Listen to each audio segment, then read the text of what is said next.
Welcome to American Gang War TV. Please subscribe for more. This documentary is for educational and historical purposes only. All character names are fictionalized. This channel does not promote or glorify violence or gang activity. Bell subscribe for more real street documentaries and American history stories every week.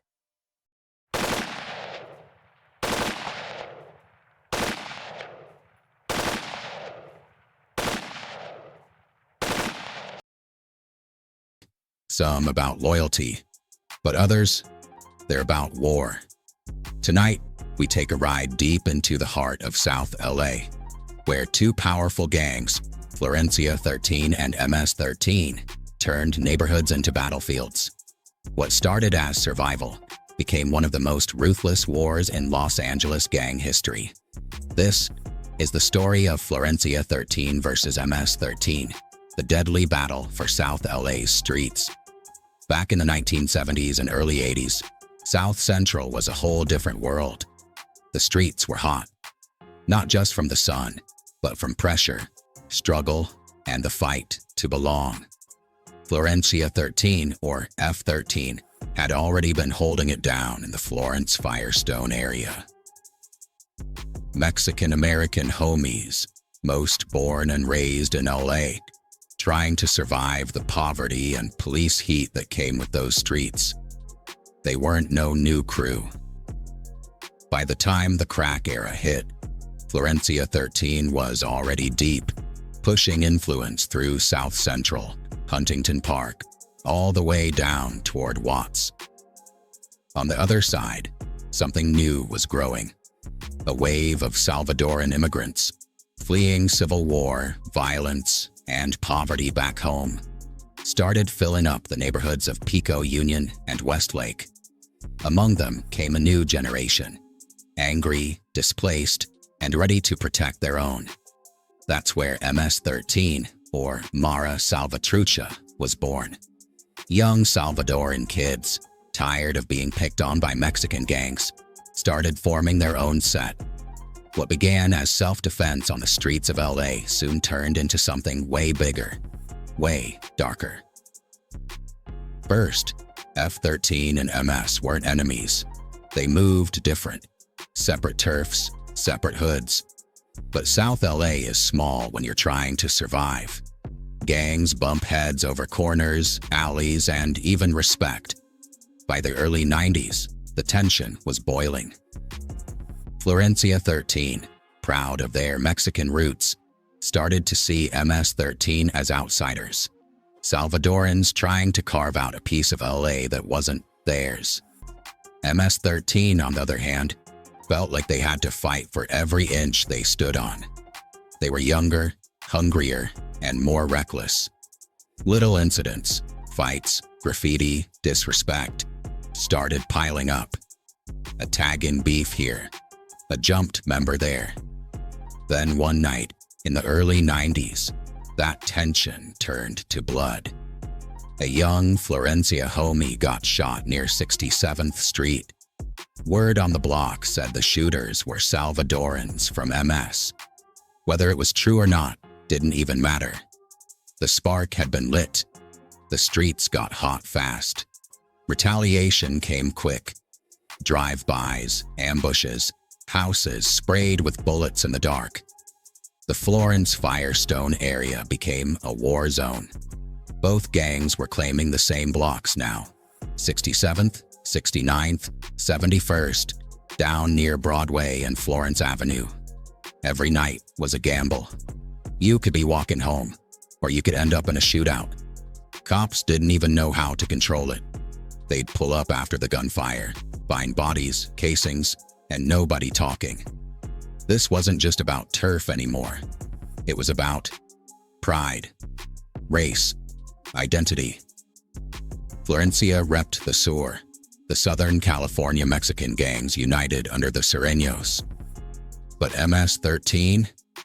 They weren't fully accepted by the Sur yet. The Mexican Mafia, the IMA, was still watching them, testing their loyalty. So while the big homies were figuring out politics behind prison walls, the youngsters on the street were dying over corners. By the mid-90s, word had reached the inside. County jail and state prisons were full of F-13 and MS soldiers. And that's where things got deeper. The Mexican Mafia, or La M, had control over most Sureño gangs. They expected taxes, loyalty, and structure. But MS-13 was new blood, still building their rep. Some say Florencia 13 felt like MS hadn't earned that blue flag yet. So even in the joint, the beef stayed alive. MS-13 members were getting pressed by older Sureños. Some clicked up, others fought back. Outside, it was even worse. The feds started catching on, tracking the rise of both gangs as their violence spilled beyond LA. Murders, drug trafficking, and extortion were linking back to both sides. But the feds didn't understand the code. They saw gang names, not history. They didn't see that behind every shooting was decades of pain, loyalty, and lost hope. By the late 90s, South LA was bleeding. Florencia 13 had the numbers. MS-13 had the fury. Every corner became contested ground. The Florence district, once just a neighborhood, was now a war map. Families moved out. Schools went empty. One drive-by near Florence Avenue claimed 3 lives in a single night. The cops said it was Florencia hitting back. MS denied it, but everybody on the block knew what it meant. The war was official now. What started as survival had turned into genocide between neighbors. And as both sides buried their dead, the Mexican Mafia began watching closely. Because what was happening in the streets was about to shift the balance of power inside the prisons too. After the first sparks, the whole city could feel the temperature rising. The neighborhood vibe changed overnight. Streets that once felt like home started to feel like borders. People talked softer, moved quicker, watched the corners before crossing. The war between Florencia 13 and MS-13 wasn't just on the block anymore. It was echoing through every part of South LA. When shots rang out in Florence Firestone that summer, the news cameras showed up before the street sweepers did. Reporters called it gang violence. Locals called it a message. Police cars started posting up at every intersection. Helicopters circled nightly, lights cutting through the dark like search beams for ghosts. But behind the scenes, it wasn't just about who was tougher. It was about who could control the narrative, the streets, the respect, the future. Mothers started keeping kids inside after sunset. Corner stores closed early. The neighborhood energy turned heavy, like the air itself knew what was coming next. By the late 90s, law enforcement began connecting the dots. Detectives built files thicker than phone books. Photos, names, tags, tattoos, maps. Task forces with long names and longer budgets moved in. Gang units, narcotics, ATF. They called the campaign Operation Community Shield. To them, it was about statistics, bringing numbers down. To the streets, it felt like an occupation. Homes were raided at dawn. Young men were cuffed on porches with cameras rolling. But for every arrest, another recruit stepped up. Poverty didn't pause because someone got locked up. The more pressure came down, the more the code of silence tightened. Outsiders couldn't understand that loyalty here wasn't a hobby. It was survival. Walk through Florence Avenue in those days and you'd see it. Walls talking louder than people. Fresh paint, crossed out tags, new names claiming space. On bus benches, at taco stands, everyone whispered theories. Who's running what? Who's allied with who? Some of the older heads tried to calm it down. They remembered when beefs could be settled with words. But the younger generation was raised different. Internet age, quick pride, quick temper, music, fashion, even local slang started carrying the marks of the feud. Teenagers who weren't even part of a set still dressed like the ones they admired. Culture was copying conflict, and conflict was feeding culture right back. While the cameras focused on street corners, the real chessboard was shifting elsewhere. Inside cells, in county holding tanks, on jail phones. Orders filtered out quietly. Deals were made, truces tested, boundaries redrawn. The Mexican mafia watched both sides, measuring loyalty, deciding who would carry the Sureño flag fully and who would stand apart. For some, unity looked like protection. For others, it looked like control. What the outside world saw as chaos had its own rhythm, an underground politics that most people would never understand. By the early 2000s, South LA was changing. New families moved in, factories shut down, rent went up. Yet the tension between F-13 and MS-13 refused to fade. Every generation inherited the stories. Who disrespected who held the block, who couldn't be forgotten. But beneath all the pain, some voices began to ask a different question. How long could this keep going? Outreach programs tried to step in. Community leaders pushed for peace, and a few tired soldiers from both sides started listening. Still, history runs deep in South LA. You can patch up a wall, but you can't paint over memory. By the early 2000s, the battle for South LA had a new address. County jail, state prison. The same faces that once ruled the corners now stood behind razor wire, trading pavement for tier floors. But the war didn't stop at the gates. It just changed uniforms.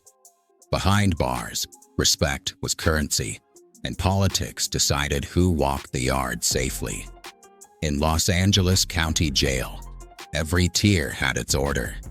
Sureños rolled with Sureños, blacks with blacks, others with their own. Florencia 13 came in strong, old school, disciplined, used to the structure. They already had lines to older shot callers, men who'd been serving decades. MS-13, still building its name, entered with energy but little political footing. Many of their members were first-timers, fresh from the streets, still learning the prison code. On the inside, being tough wasn't enough. You had to follow the program, pay dues, follow orders, show respect. The Mexican mafia, La M, set those rules, and every Sureño set answered to them.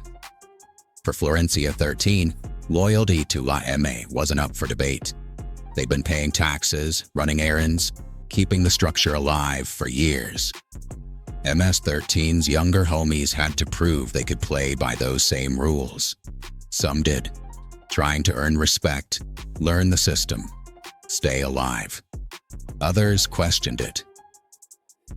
They didn't grow up under the old codes, and they didn't like outsiders telling them how to move. Inside those walls, that difference in mindset was louder than any gunshot. Old school soldiers watched it unfold, knowing one wrong call could bring heat down on everybody. While prison politics played out on the tier, the federal government was paying attention. Agents started mapping how orders flowed from prison phones to neighborhood corners. Wiretaps, letters, coded messages. Every link became evidence. When the RICO cases hit, they didn't just target one gang. They went after the entire network. Suppliers, lookouts, even relatives who answered calls. The courtroom became the new battlefield. Lawyers talked about criminal enterprises. Prosecutors spoke of hierarchies and tax systems. To the people living it, those were just survival structures. To the law, They were conspiracies. Back inside, the pressure grew heavier. Some inmates flipped, trading information for lighter sentences. Others doubled down, refusing to speak, choosing loyalty over freedom. The line between the yard and the street blurred. A phone call from inside could shift the balance of an entire neighborhood. Younger members learned fast that silence was safety, because every conversation might echo through a courtroom speaker one day. The outside world saw mugshots. Inside, it was about legacy. Who'd be remembered as solid, who'd be labeled weak. By the mid-2000s, the energy had changed again. Some veteran homies started aging out, looking at decades of time and realizing the streets they fought for were changing without them. Younger sets formed alliances, sometimes across old lines, trying to make sense of a system built before they were born. Florencia 13 remained one of the largest Sireno gangs in LA. MS-13 grew beyond borders, into Central America, across states, across headlines. What once was a local rivalry had become a global headline. But in the heart of South LA, the same truth stayed the same. Every neighborhood still remembered its history. Every mural still told a story. By the late 2000s, Los Angeles had changed. The city was cleaner on the surface, but behind every block party and community fair, the tension still lived. The old wars had quieted down, or so it seemed. But underneath, the crackdown era had begun. A time when law enforcement came harder, faster, and smarter than ever before. What started as street feuds became a national case file. In 2006, the FBI, ATF, and LAPD launched a wave of joint task forces. They called it Operation Storm, a citywide sweep aimed at what they labeled transnational gangs. To the streets, it felt like the sky had eyes. Helicopters circled longer. Unmarked cars parked deeper in alleys. Florence Firestone was one of the hardest hit zones. Dozens of homes raided before sunrise, doors kicked in, names read out loud on news broadcasts. Florencia 13 was in every headline. Agents said they'd tied the gang to cartel connections, pipelines running from Mexico to South LA. In nearby neighborhoods like Pico Union, MS-13 was next. They weren't hiding, they were everywhere. Schools, bus stops, mechanic shops. When the raids came for them, they came hard. Over 100 arrests in one sweep. The message was clear. If you're on our list, we're coming for you. Behind closed doors, the government was playing a long game. They studied every communication chain. Who called who sent money where, who visited who on weekends. RICO indictments turned years of street loyalty into courtroom language. They built maps, charts, timelines, everything a federal jury could understand. The prosecutors didn't just want arrests, they wanted control. To them, the streets were a system that had to be dismantled piece by piece. And for the first time, both Florencia 13 and MS-13 were being treated not just as local gangs, but as international networks. As the cases built, the media found its own story. Late-night anchors spoke of super gangs. Politicians used the names Florencia 13 and MS-13 to justify funding new enforcement programs. Cameras rolled through neighborhoods that had been quiet for years, painting them as war zones. The truth was more complicated. Some blocks were peaceful, rebuilding. Others still echoed with the past. But when you turn a neighborhood into a headline, it's hard for people living there to be seen as more than the story. And that story sold papers, boosted ratings, and built fear. The crackdown didn't just hit gangs. It hit families. Mothers watched their sons taken away in chains. Children grew up without understanding why their fathers' names were whispered instead of spoken. Some who'd left the life years before were still dragged into indictments through old phone logs.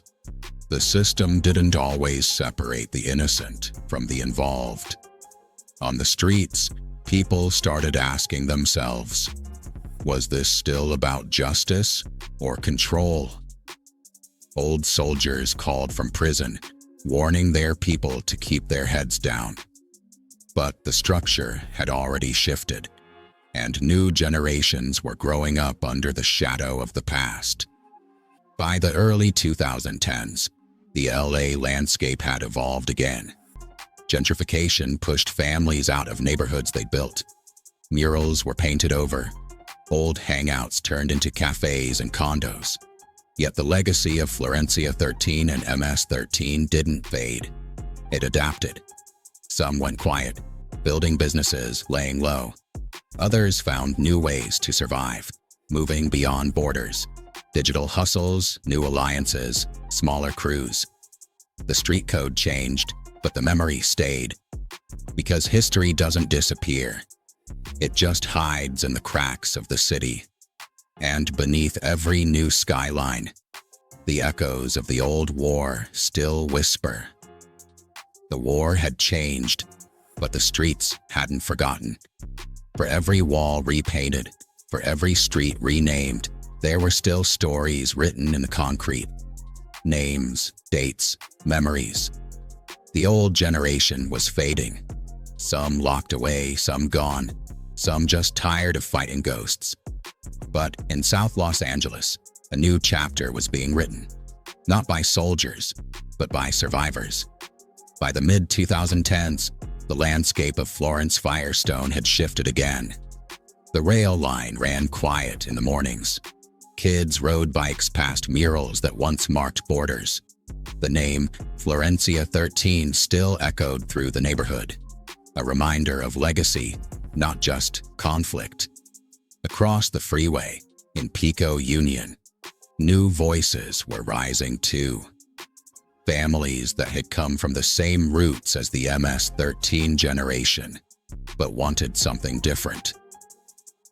They'd grown up hearing stories whispered by older cousins of pride, loyalty, survival, but they'd also seen the cost. Lost time, broken homes, endless cycles. In barbershops, in taco stands, in classrooms, people were talking about how it used to be and what it could become. For the first time in years, the conversation wasn't about who ran the block. It was about how to fix it. "We were raised in a war zone without even knowing it," said Carlos, a local mentor in his 30s, who once ran with a crew from Florence Avenue. "We thought survival meant respect, but real respect comes from change." Down the street, Maria, whose brothers had both been taken by the system, started a youth center in a converted auto shop. The walls were covered in murals, saints, roses, names. But this time, they stood for peace. "We don't erase history," she said. "We paint over it, but we leave the story underneath." Even some of the older homies, the ones who'd seen both sides, were stepping in. "Ain't no winning in a war that never ends," said Lil Ghost, a name whispered for decades.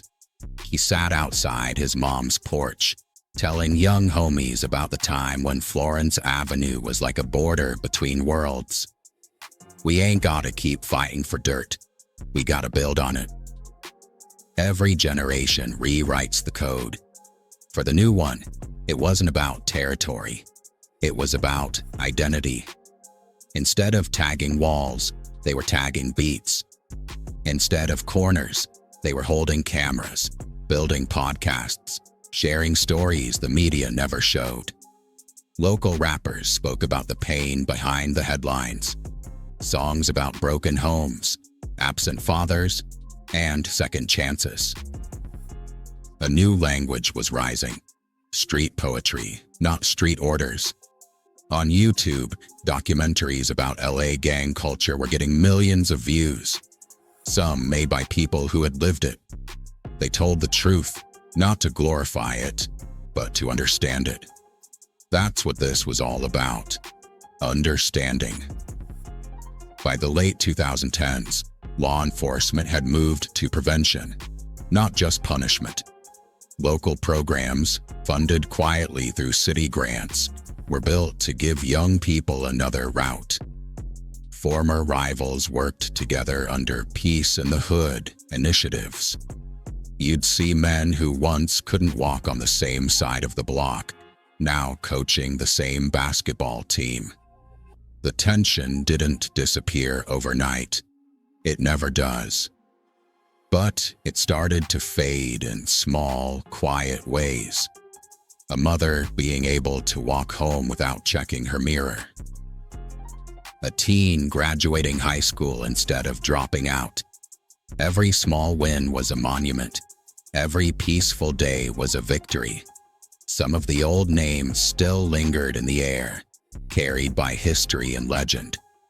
People like Ghost, Smiley, Joker, men whose stories had been written in street history, were now telling the next generation not to repeat it. "We bled for blocks that the city don't even own," Ghost said in an interview. "Now we fight for our kids instead." Schools started teaching local history, the real kind. Students learned about the social roots of the wars, poverty, migration, broken systems. Understanding where it began helped them see where it didn't have to end. A new pride started growing. Not gang pride, but community pride. Florence Firestone wasn't just a hot zone anymore. It was a story of resilience. The same energy that once fueled survival was now fueling creation. Music, art, film, storytelling. The new generation doesn't remember the war. They remember the warnings. They ride buses past streets that once drew lines in blood, now filled with murals of peace and poetry. They don't speak in codes. They speak in stories. They've seen how fast things can burn down and how long it takes to rebuild. And even if the streets still carry scars, those scars remind them of the cost of silence. For them, respect means staying alive. Loyalty means protecting your people, not destroying them. The code changed, the energy evolved, but the history remains, like a warning painted under layers of time. Los Angeles, city of angels, city of lessons. Every block tells a story of loss, of pride, of survival. And when you listen closely, you realize these weren't just gang wars. They were stories of families, of generations caught between survival and hope. The war was real, but so is the peace that followed, because in the end, the real soldiers are the ones who stayed, the ones who raised their voices, the ones who turned pain into purpose. And as long as the city keeps remembering, the cycle doesn't have to repeat. This is American Gang War, where history doesn't fade, it evolves.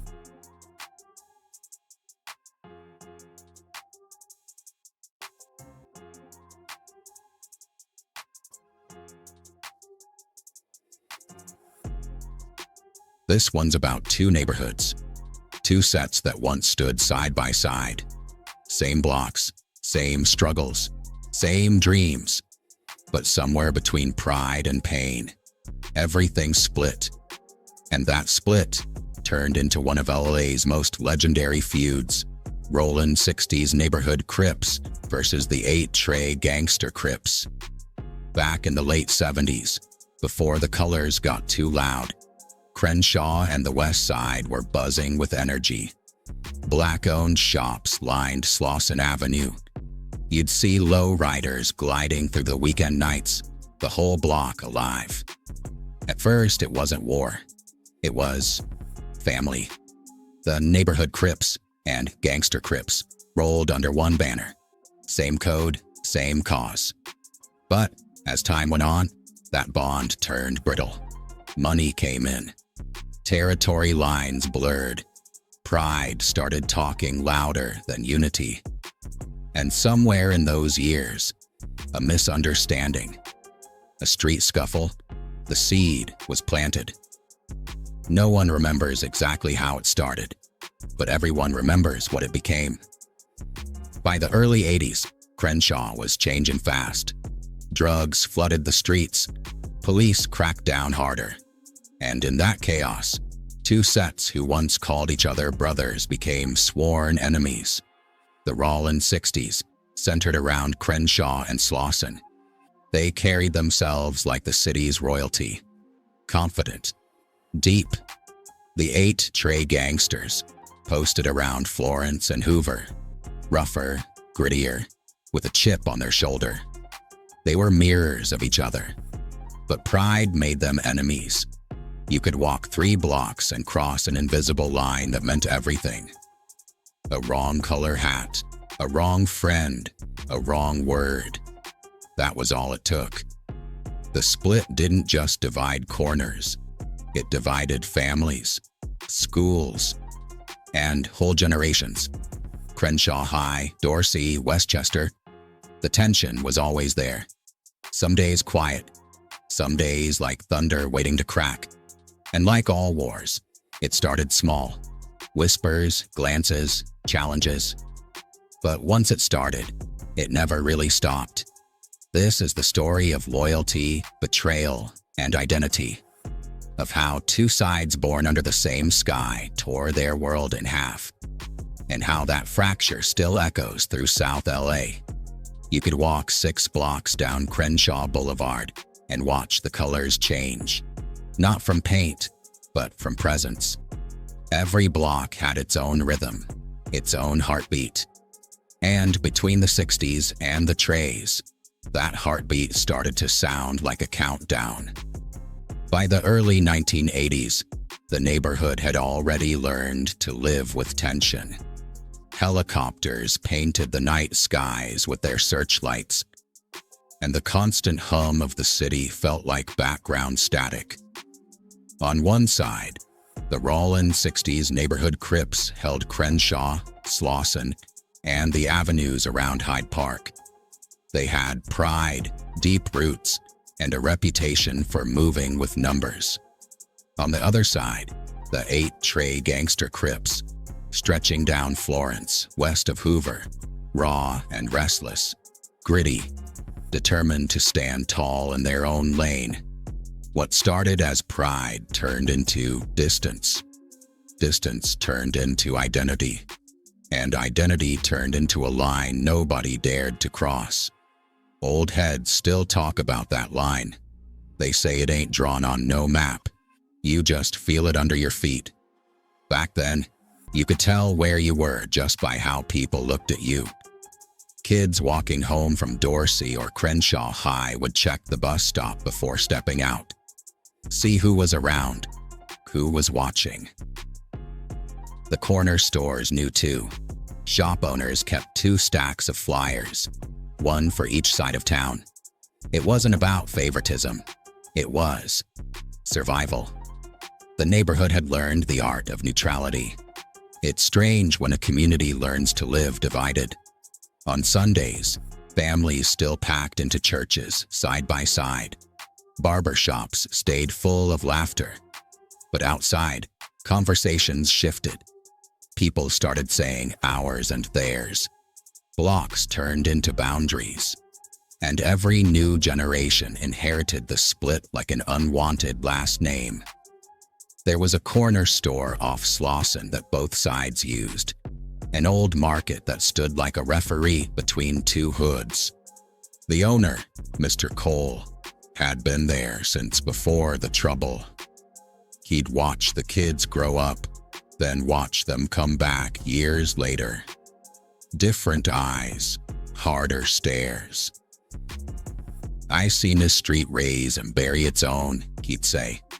"Ain't no winners in a line drawn this deep." But people kept walking that same line. They had to.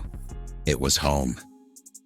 By the mid-'80s, the media caught wind of what was happening in South Central. News crews came with cameras, trying to capture something they couldn't understand. They filmed the alleys, the graffiti, the neighborhoods, but they never caught the truth. Because the real story wasn't about colors or codes. It was about identity, belonging, and the fear of being forgotten. That was daily life.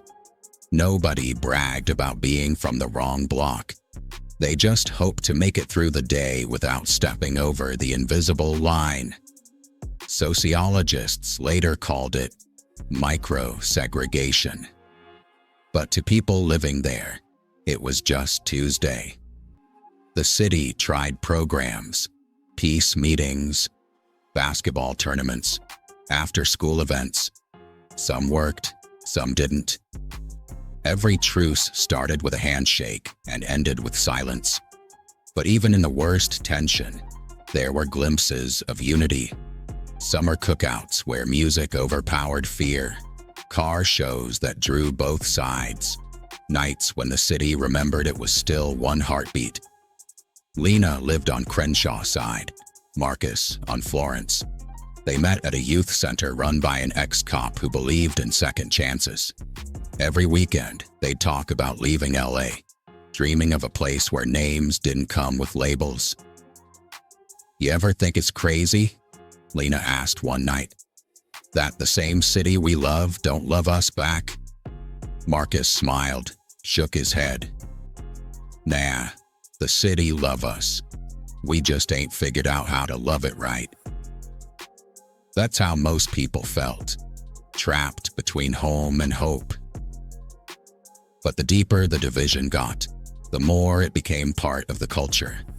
It wasn't just territory anymore.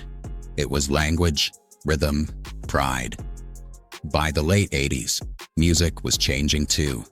Rappers started to reference their blocks, their verses echoing the same tension that filled the streets.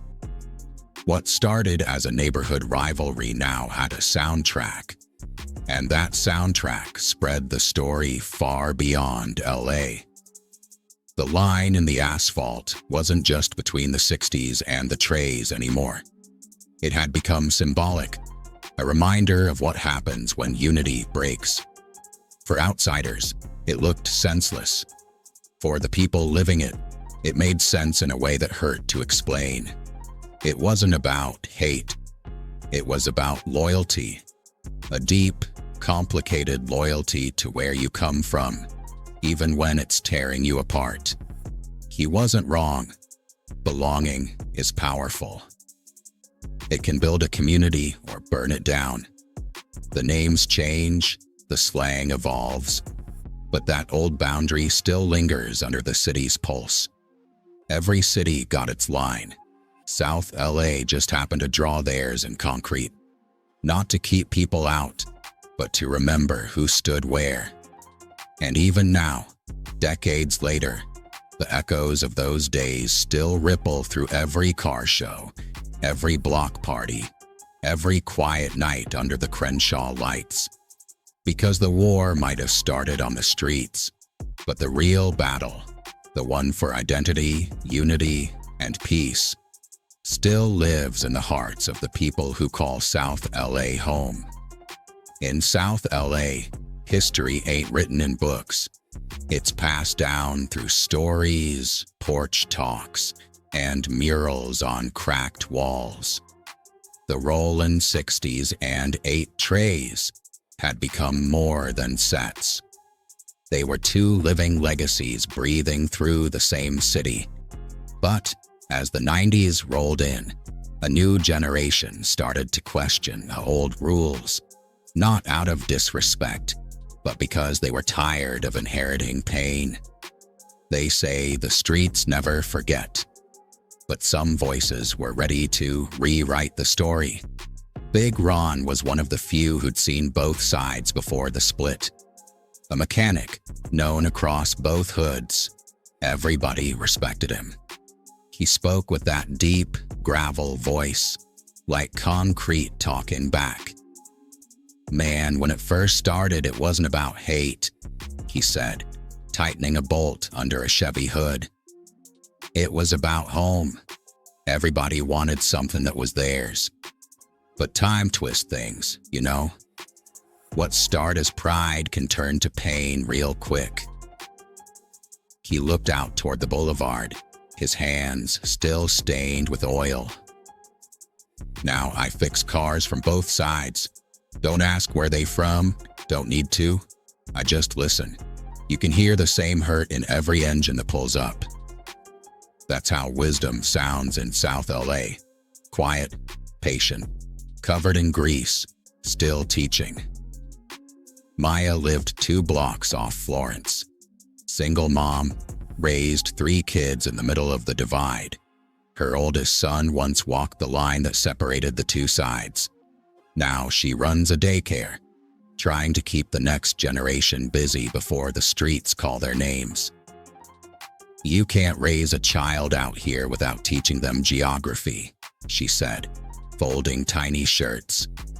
"Not school geography, street geography. You gotta teach them which way not to walk." Her laugh was tired, but real. The sad part is, the good kids learn that lesson too early.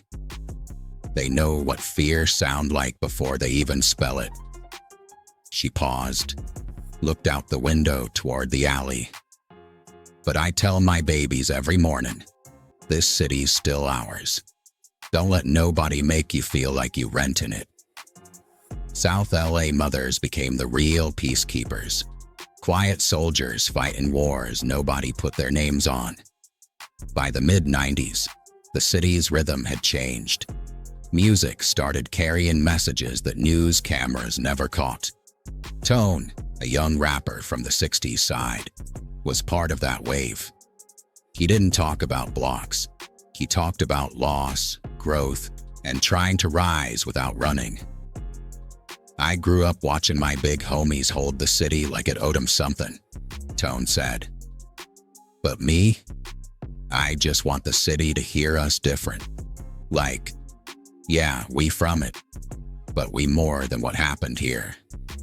His beats were low and steady, the kind that made you nod slow. Lyrics hit hard but didn't glorify, they revealed. "My first show was right off Crenshaw," he said, smiling. "Both sides came. No problems, just vibes. I guess music's still the only thing that don't pick sides." Art became the new language of survival. When people couldn't talk peace, they rapped it, painted it, or lived it quietly. Murals began appearing, not just of loss, but of unity.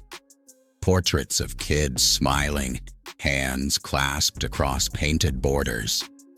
The streets started remembering that they were once family. "When you young, you think you protecting something," he said, sitting beneath a mural. "You don't realize it's protecting you from growing." He took a deep breath. "But when you get time to think, you see the real power ain't in holding the block. It's in teaching the next one how to build on it." He nodded toward the sound of kids laughing outside. "I still rep where I'm from, just different now. I rep peace. Ain't soft, it's smart." By the 2000s, the feud that once split the city had become part of its DNA. You couldn't erase it, but you could evolve past it. Community leaders, former rivals, and even local businesses began collaborating. Crenshaw hosted unity rides. Florence opened pop-up events for local youth. It wasn't a truce, it was transformation. The same pride that once caused division was now fueling progress. Pastor Ray, who once preached between 2 rival corners, summed it up best. "The devil don't live in the streets. He live in the silence between us." The moment we stop talking, the city starts dying. But once people start speaking again, hope come walking right behind them. I see something different now, he said. The next generation ain't scared to cross that line. They crossing it together. The city didn't heal overnight. It still hasn't. But something changed. New businesses grew where old walls once stood. Documentaries, songs, even clothing lines started telling South LA's story. This time, from within. The world finally started listening. And the young ones? They stopped waiting for outsiders to tell them who they were. They say every generation gotta break a curse. In South LA, they broke it slow. Through art, through unity, through talking instead of fighting. You can still feel the line in the asphalt if you know where to step. But these days, it don't divide. It reminds. Reminds the city of what it survived. Reminds the youth of what they can become. And reminds everyone that no story is stuck forever. Because in the same place that once echoed pain, now echoes pride. The same corners that once whispered fear, now speak growth. And the same line that once split the city, now connects it. By the late 2000s, the blocks that once defined war started defining rebirth. Crenshaw Boulevard, the same strip that used to echo sirens, now pulsed with music, murals, and hope. The old generation watched as the young ones began flipping the story, turning pain into product, survival into success. The city didn't forget its past. It just learned to remix it. Back in the day, hustling was survival. Now, hustling became culture. The same grind that built reputations in alleys was building businesses on the boulevard. A young man named Jace, from the 60s side, ran a small t-shirt line out his mom's garage. His designs told stories, names of fallen friends, quotes about unity, maps of South LA stitched into the fabric. "We don't sell shirts," he said with a grin. "We sell memories people proud of now." Down the block, Rico, from the 8 Trays, opened a car detailing shop. His customers? Sometimes 60s, sometimes Trays. He ain't care. "Money green, not blue or red," he'd say. "If we can make bread together, maybe we can heal together too." It wasn't about erasing the past. It was about rewriting the definition of what it meant to hold the block. Now, holding it down meant owning it. The city started breathing new energy through business, through art, through unity. You could feel it in the music, see it in the murals, hear it in how the young spoke about their future. By 2010, the new sound of LA wasn't just gangsta rap, it was reality rap. Music that spoke truth, but also vision. That's when Nipsey Hussle became more than a name. He became a symbol, a bridge between eras, a blueprint for rebirth. Even though he repped Rollin 60s, his message hit beyond colors. He talked ownership, discipline, generational wealth. "This ain't about where you from," he once said. "It's about where you going." The city heard that. The whole world did. And in the background, old enemies started realizing they were all chasing the same dream now. When one man invests in his block, the whole city remembers how to build again. Nip's death in 2019 hit deep, not just as tragedy, but as a challenge. To keep pushing, to keep evolving. Across Crenshaw, murals of his face covered entire walls, turning pain into prophecy. Kids who never met him started saying, "The marathon continues." And they meant it. After 2019, small peace projects began popping up again. But this time, they had purpose behind them. Former members from both sides partnered on community events, basketball games, school fundraisers, neighborhood cleanups. At a Saturday cookout on 71st Street, you could see 60s and 8 Trays standing under the same tent, laughing, grilling, talking business. If you told me this 20 years ago, I'd call you crazy, one OG said, flipping burgers. But I guess time really heal if you let it. Younger kids ran around the court wearing shirts that read, "Slauson to Florence, one city."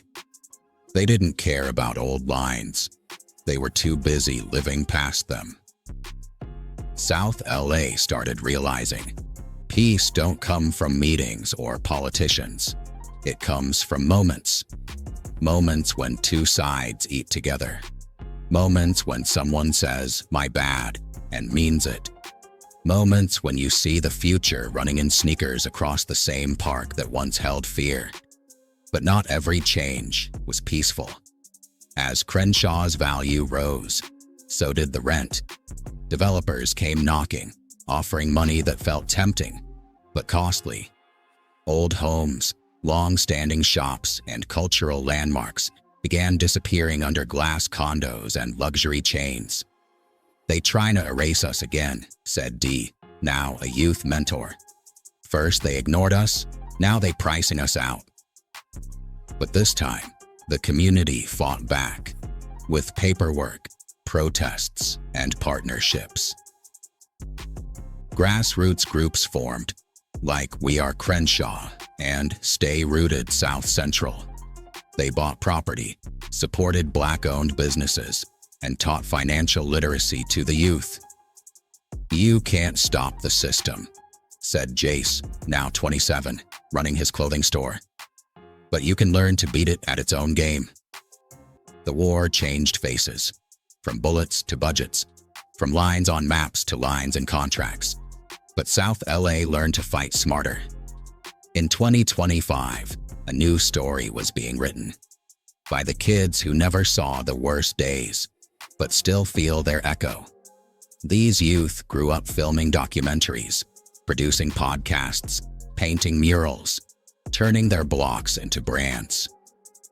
A young filmmaker named Kayla started a YouTube series called Through My Hood. Each episode featured a different neighborhood, telling stories of legacy and love, not just crime. "We ain't just headlines," she said into her mic. "We history, we beauty, we growth." Her videos went viral, not because they showed violence, but because they showed healing. Maybe that's how peace works, not as an ending, but as a remix. The war between the Rollin 60s and the 8 Trays may never fully vanish, but it changed form. It became a story of reflection, of rebuilding, of resilience. Now, when you drive down Crenshaw, you see murals where bullet holes once were. You hear laughter where silence used to live. You feel pride where fear once stood. The war between the Rollin 60s and the 8 Trays left scars on corners, on families, on time itself. But out of those scars came something rare: understanding. The city looks quiet, but alive. The streets that once whispered fear now hum with reflection.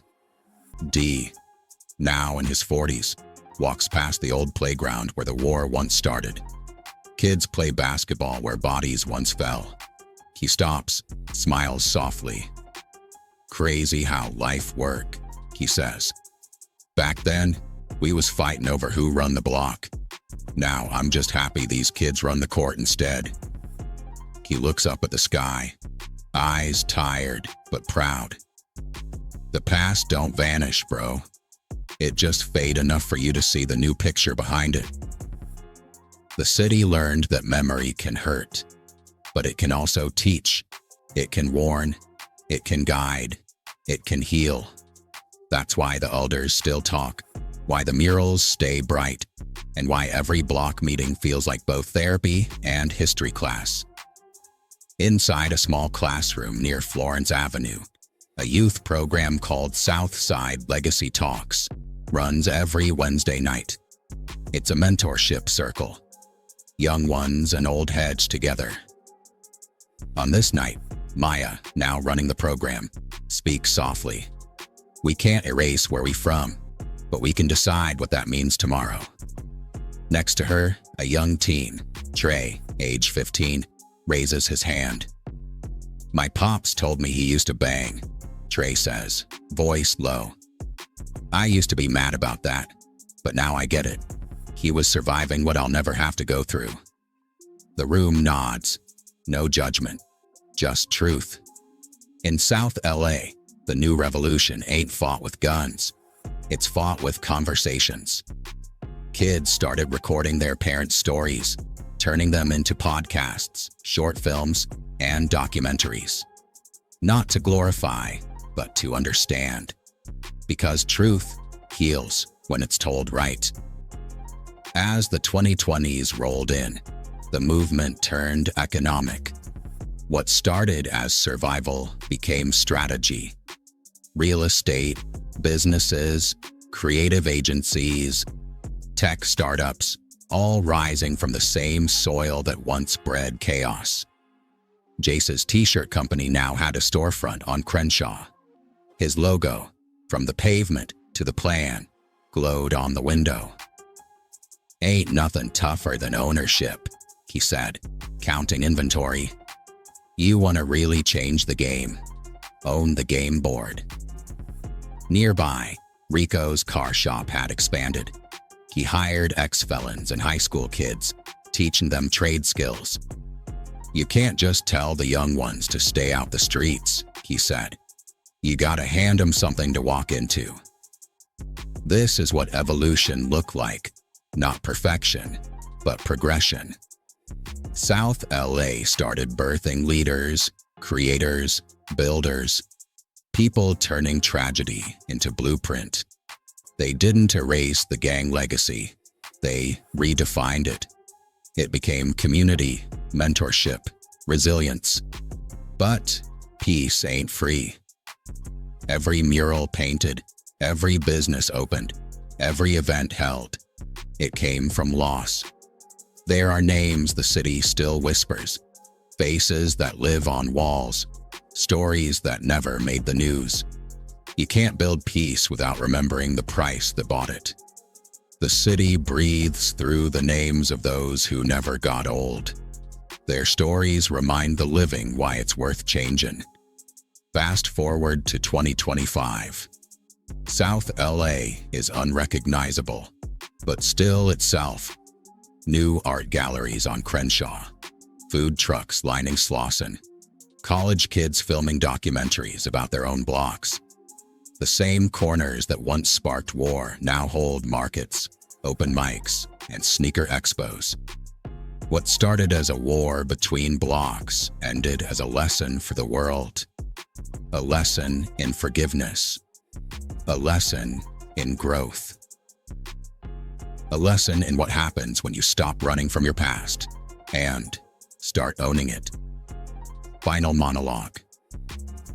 The legacy lives on the screen, fades into slow black and white footage of South LA. Kids on bikes, barbershops, murals, families laughing at park picnics, soft instrumental under voiceover. Some stories start with pain, but end with purpose. Some wars never truly end. They just teach. And in the city that once burned, something new kept growing. They called it South Central once, like a warning. Now they call it South LA, like a heartbeat. The narrator's voice grows warmer, slower, final. To the young ones watching, remember this. The block don't define you. You define the block. You ain't born to repeat the story. You're born to rewrite it. Because every street got two sides. The pain that built it, and the pride that saves it.